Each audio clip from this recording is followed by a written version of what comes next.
गाड़ी की रफ्तार धीरे धीरे कम हो रही थी। सुधीर ने झांक कर देखा, रेलवे स्टेशन आ गया था। गाड़ी प्लेटफॉर्म पर आकर खड़ी हो गई थी।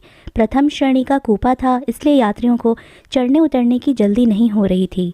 सुधीर इत्मीनान से अटैची लेकर दरवाजे की ओर बढ़ा। तभी उसने देखा कि गाड़ी के दरवाजे पर सुनहरे फ्रेम का चश्मा लगाए वह सूट बूट पहने एक आदमी आरक्षण सूची में अपना नाम देख रहा था।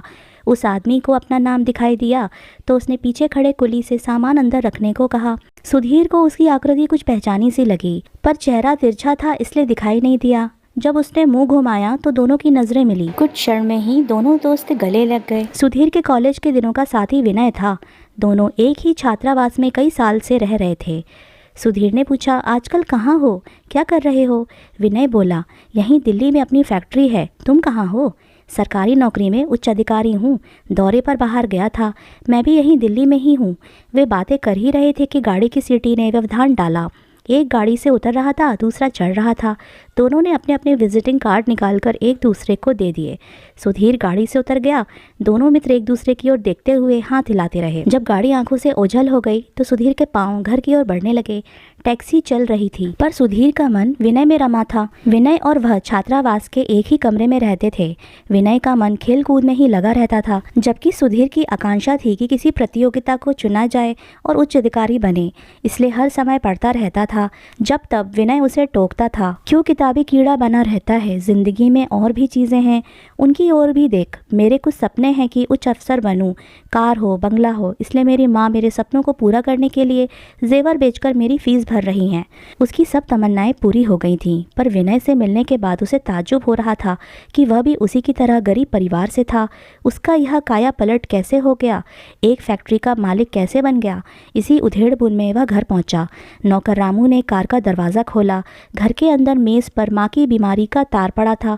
पड़ोसन चाची ने बुलाया था। रामू ने बताया, मेम साहब अपनी सहेलियों के साथ घूमने गई हैं। सुनते ही सुधीर को गुस्सा आ गया। वह सोच रहा था कि जब माँ का तार आ गया था तो रश्मि को उनके पास जाना चाहिए था।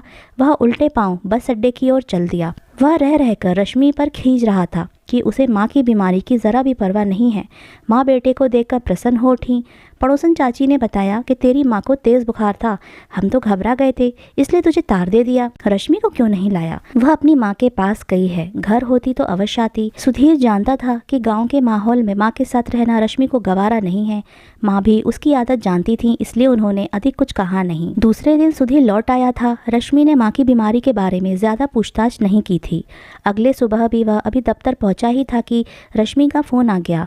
आज घर में पार्टी है, नौकर नहीं आया है, तुम दफ्तर के किसी आदमी को थोड़ी देर के लिए भेज दो। सुधीर कुड़ गया, पर कुछ सोचते हुए बेरुखी से बोला, ठीक है, भेज दूंगा। शाम को वह घर पहुंचा। सोचा था कि थोड़ी देर आराम करेगा और कॉफ़ी पीकर थकान मिटाएगा।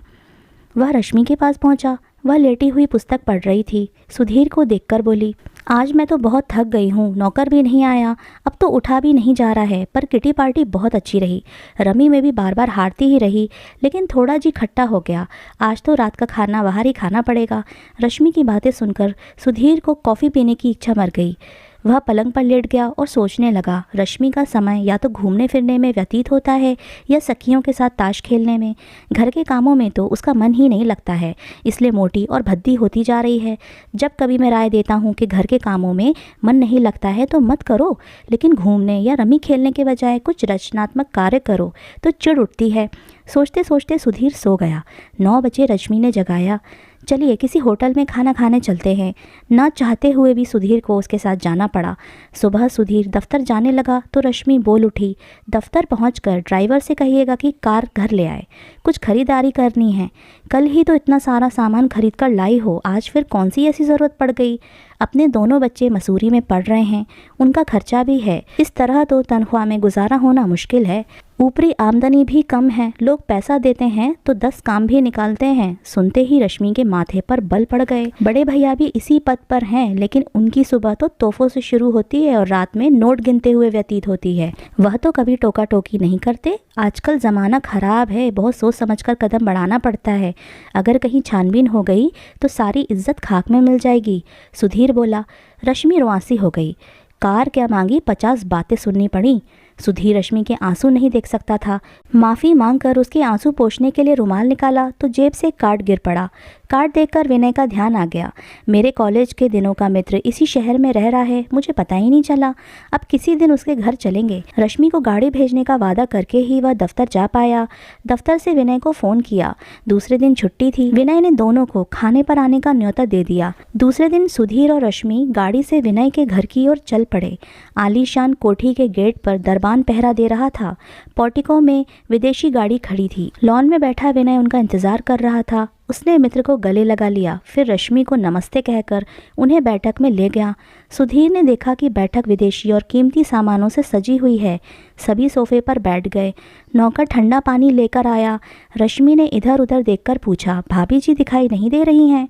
ज़रूरी काम पड़ गया था, इसलिए फैक्ट्री जाना पड़ा। आती ही होगी, विनय ने उत्तर दिया। थोड़ी देर के बाद शमा आती हुई दिखाई दी। सुधीर ने देखा, एक हरे शरीर व सांवले रंगरूप वाली शमा सीधी चोटी और कायदे से बंधी साड़ी में भली और शालीन लग रही थी। मेहमानों को अभिवादन करके वह बैठ गई। सुधीर को लगा कि इसे कहीं देखा है, पर याद नहीं आया। वह सोच रहा था, रश्मि इससे सुंदर है, पर मोटापे के कारण कितनी भद्दी लग रही है। तभी दो बच्चों की नमस्ते से उसका ध्यान टूटा। दोनों बच्चे माँ के पास आकर बैठ गए। सुधीर ने देखा, बच्चे भी माँ बाप के प्रतिरूप हैं। शीघ्र ही माँ से खेलने जाने की आज्ञा मांगी तो शमा ने कहा, जाओ खेल आओ, परंतु खाने के समय आ जाना। फिर वह रश्मि से बोली, आप बच्चों को क्यों नहीं लाई? रश्मि के चेहरे पर गर्वीली मुस्कान छा गई। कटे हुए बालों को झटक कर कहा, दोनों बच्चे मसूरी में पढ़ते हैं, घर में ठीक से पढ़ाई नहीं हो पाती है। शमा ने बच्चों को स्नेह से देखा जो बाहर खेलने जा रहे थे। मैं तो इनके बिना रह ही नहीं सकती। विनय और सुधीर अपने कॉलेज के दिनों की बातें कर रहे थे, जैसे कई साल पीछे पहुंच गए हों। शमा को देखकर विनय बोला, यह तो हमेशा पढ़ाई में लगा रहता था, लेकिन मैं खेलने में व्यस्त रहता था। परीक्षा के दिनों में यह मेरे पीछे पड़ा रहता कि किसी तरह से कुछ याद कर लूं। तब मैं इसका मजाक उड़ाता था। आज यह अपनी मेहनत और लगन से ही उच्च ओहदे पर पहुंचा है।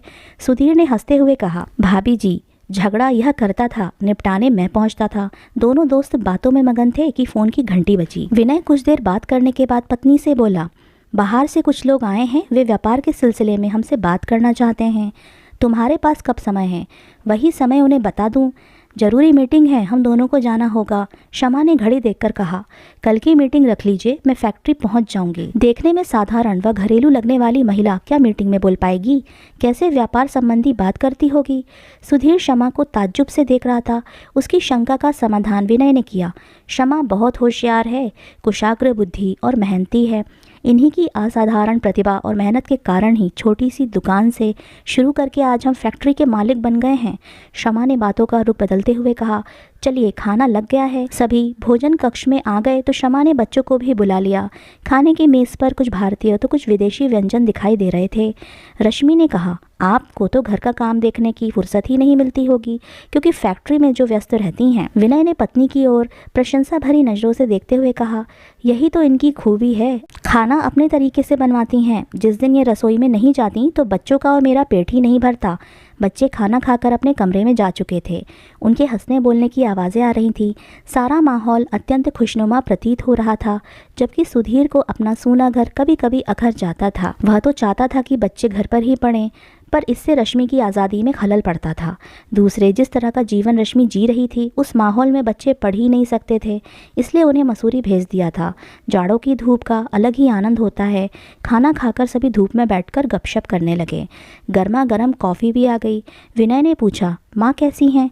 मुझे तो उन्होंने बहुत प्यार दिया है, वे रुड़की से आना ही नहीं चाहती। हम लोग तो बहुत चाहते हैं कि वे यहीं रहें। सुधीर ने उदास स्वर में उत्तर दिया।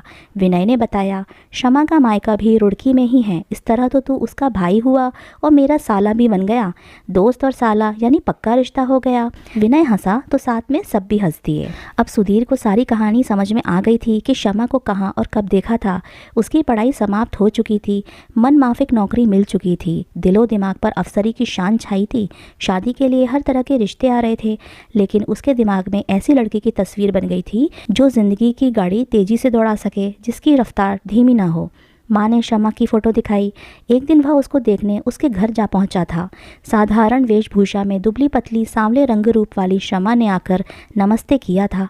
तब सुधीर ने सोचा कि अगर इस साधारण सी लड़की से शादी की तो ज़िंदगी में कुछ चमक दमक नहीं होगी और ना ही कोई नवीनता। वही पुरानी घिसी पिटी धीमी गति से गाड़ी हिचकोले खाती रहेगी। उसका ध्यान दीनानाथ की बातों से टूटा था। शमा बहुत कुशाग्र बुद्धि है, हमेशा प्रथम आई है।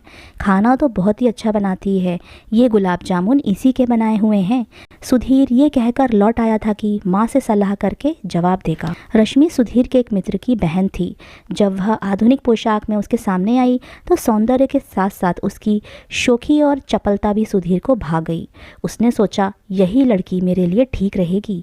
कहाँ शमा जैसी सीधी सादी लड़की और कहाँ ये तेज तर्रार आधुनिका, दोनों की कोई तुलना ही नहीं।